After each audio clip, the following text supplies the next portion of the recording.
क्या आपने कभी सोचा है कि अगर इस दुनिया का पर्दा आज ही गिर जाए तो अंतिम दृश्य कैसा होगा? क्या धरती शांत होगी या चीखों से भर जाएगी?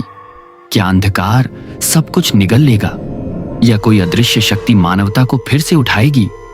यह सवाल सिर्फ जिज्ञासा नहीं, एक चेतावनी है, क्योंकि शास्त्र कहते हैं हर युग की एक सीमा होती है और जब वह सीमा टूटती है तो दुनिया बदल जाती है। हम अब कलयुग में हैं, वह युग जिसे मानव इतिहास का सबसे उलझा हुआ, सबसे अराजक और सबसे खतरनाक अध्याय कहा गया है। लेकिन असली सवाल यह है कि इस युग का अंत कैसा होगा, और उससे बड़ा सवाल, उस अंत से पहले कौन से संकेत दिखेंगे। इन रहस्यों को समझने के लिए एक पुराना किस्सा है। बहुत कम लोग इस कथा को जानते हैं और उससे भी कम लोग इसका अर्थ समझते हैं। यह कथा किसी युद्ध की नहीं, किसी राजा की नहीं, यह मानवता के भविष्य की है। कहानी शुरू होती है हिमालय के तल पर, जहां स्थूल शरीर से नहीं बल्कि चेतना से यात्रा करने वाले अराशी अगस्त्य ध्यान में बैठे थे। उनकी सांस इतनी धीमी थी कि समय खुद थम गया था। अचानक उन्होंने अपनी आंखें खोली। उनके सामने एक धधकती अग्निरेखा खिंच गई, मानो आकाश ही टूट रहा हो। उसी क्षण ब्रह्म ज्ञान के संरक्षक नारद वहां प्रकट हुए। अगस्त्य ने पूछा, नारद, क्या यह किसी बड़े परिवर्तन का संकेत है? नारद ने कहा, हाँ, कलयुग का अंतिम चक्र जाग चुका है। धरती बदल रही है, मनुष्य बदल रहा है। ईश्वर ने मुझे संकेत दिखाए हैं। यदि तुम इन्हें देख लो तो जान जाओगे कि अंत कैसा होगा। अगस्त्य खड़े हुए। हवा तेज हो गई, आकाश काला पड़ने लगा और इसी के साथ शुरू हुई वह यात्रा जो भविष्य की खिड़की खोलने वाली थी। पहला संकेत, लाल आकाश और काला सूर्य। अगस्त्य एक पर्वत की चोटी पर पहुंचे। वहां उन्होंने सूर्य को काले धुएं में ढका हुआ देखा और आकाश पूरी तरह लाल था। नारद बोले, कलयुग के अंतिम समय में मनुष्य की इच्छाएं सूर्य से भी तेज जलेंगी। लाल आकाश लोभ का रंग है और काला सूर्य चेतावनी है कि प्रकाश मनुष्य की चेतना से गायब हो जाएगा। दूसरा संकेत, हंसते हुए परछाई। इसके बाद वे एक गांव पहुंचे जहां लोग बात कर रहे थे, लेकिन आवाज किसी की नहीं थी।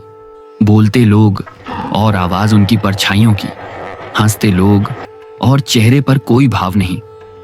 नारद ने कहा, यह संकेत है कि कलयुग के अंत में मनुष्य दो रूप रखेगा, बाहर से मुस्कुराहट, भीतर से अंधकार। लोग सच नहीं बोलेंगे बल्कि वही जो उन्हें लाभ दे। तीसरा संकेत, तैरते हुए जले हुए पेड़।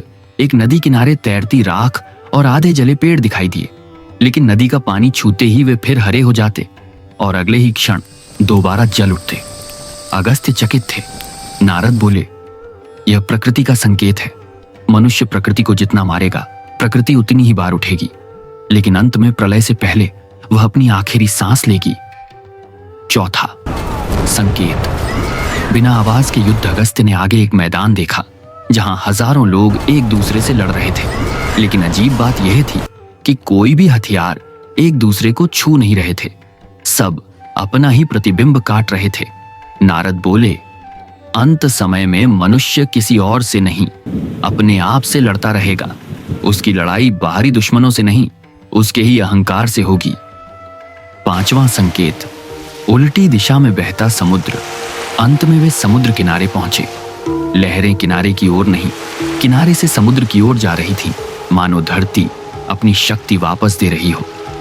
नारद ने कहा, जब समुद्र उल्टी दिशा में बहने लगेगा, समझ लेना कि पृथ्वी अपनी अंतिम शक्ति समेट रही है। उसके बाद आग और जल दोनों से शुद्धिकरण होगा। अंत का सत्य और नई शुरुआत। अगस्त्य ने पूछा, क्या यह दुनिया सच में समाप्त हो जाएगी? नारद मुस्कुराए। अंत का अर्थ नाश नहीं, परिवर्तन है। जब अधर्म और स्वार्थ सबसे ऊंची सीमा पर होंगे, तब प्रलय आएगा, लेकिन उसी प्रलय की राख से नया सतयुग जन्म लेगा। उन्होंने आगे कहा, सिर्फ वे लोग उस नई सृष्टि में प्रवेश पाएंगे जिनकी आत्मा अभी भी सत्य और करुणा से जुड़ी होगी।